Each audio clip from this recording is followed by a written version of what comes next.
Carter was never the strongest man in his community.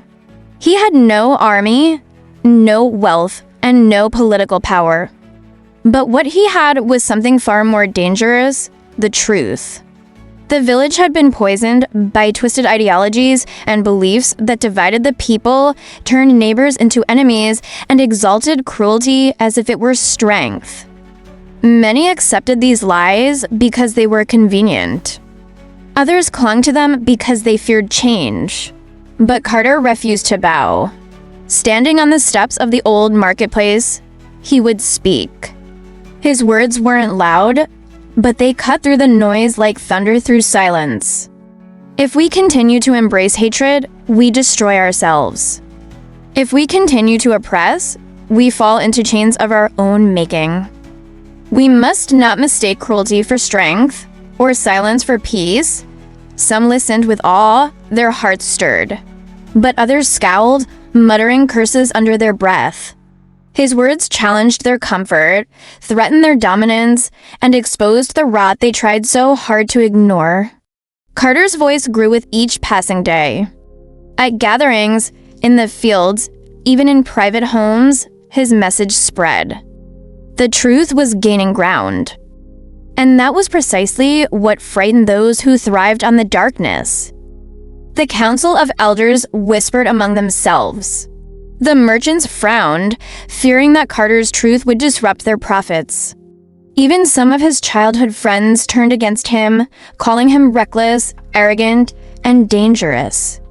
Rumors spread. Carter seeks to overthrow tradition. He wants to destroy our way of life. He is not a prophet.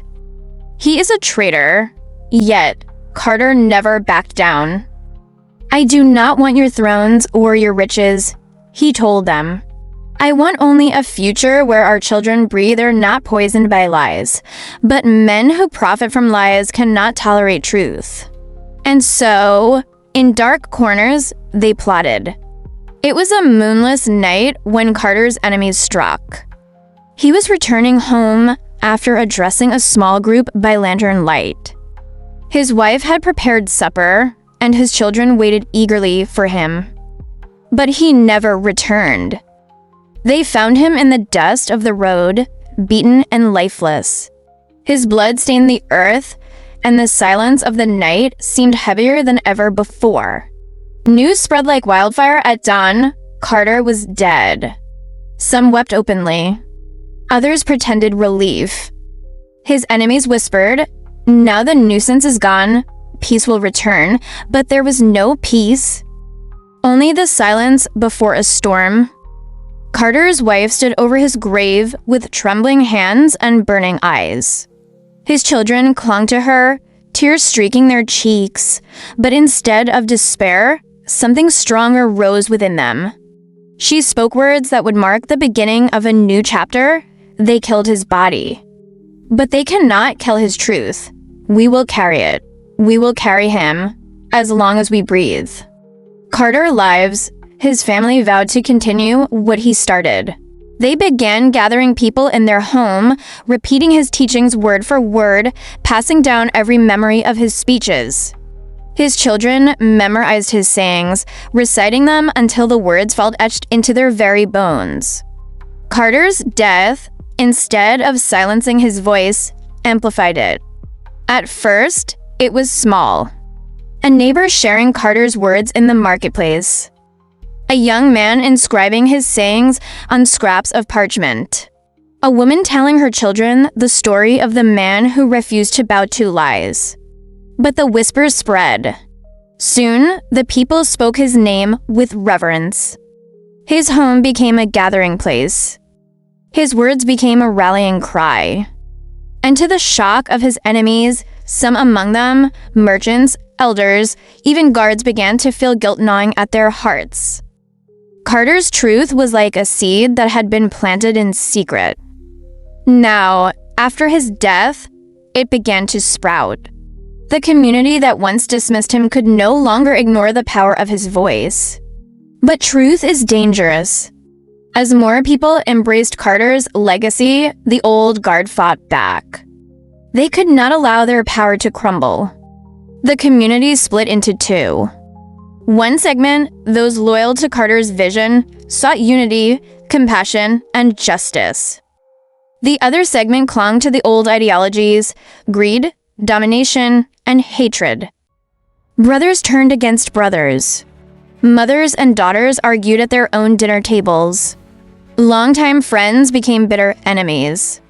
The once united community was torn in two, not because of Carter's death, but because of what his life revealed, that they had been living in darkness.